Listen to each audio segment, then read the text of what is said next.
will 28 years later emerge as a box office sensation. Sony Pictures. Though it hasn't been a full 28 years since Danny Boyle's admired zombie flick, 28 Days Later graced cinemas in 2002.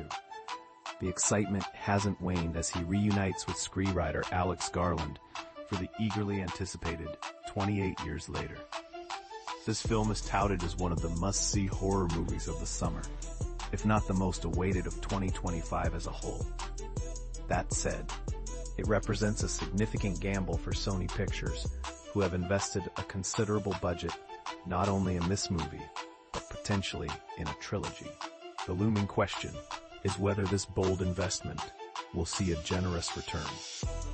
Projections indicate that 28 Years Later might rake in around $42 to $50 million within the United States when it debuts next weekend, as per Box Office Theory /Box Office Forum /BoxOffice4/tracking Fantastic Four First/Steps 125 136 Marvel I Know What You Did Last Summer Smurfs. Such an opening would be truly impressive.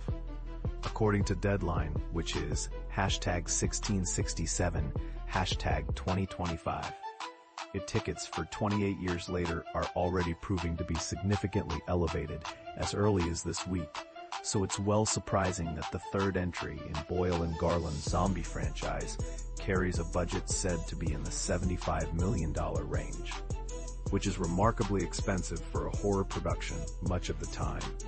The complication of the matters is the fact that Nia DaCosta, directing the Candyman horror sequel, famously known for DaCosta, already filmed a sequel 28 years later, with a budget alongside this one expected. So Sony is at least on the hook for two of these, no matter what happens with the first one. That's a sizable investment, considering that 28 Days Later made just shy of its $83 million in 2002, against an $8 million budget in its day. Needless to say, this entry needs to make a whole lot more to justify its existence. Can 28 Years Later become the rare blockbuster zombie hit, making big money using its current tail risk as a tax write-off, a second chance, one second sight, as its chief antagonist in the franchise's haunting sequel, 28 Years Later? Zombie movies have been a staple of horror cinema for decades, but they rarely achieve blockbuster success at a level that can justify a budget this big. Fortunately, Boyle and Garland didn't overspend to that degree. But the point is that zombie movies becoming out-and-out summer blockbusters is an exception and certainly not the rule. Working in Sony's favor is the fact that 2007's 28 Weeks Later has recently been trending on Hulu's most watched charts.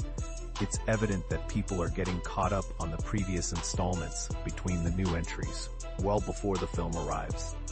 Is this movie more like Blade Runner 2049, which greatly overestimated the value of the franchise in question? Right now, the numbers support the former, which is good news for everyone tied to the project.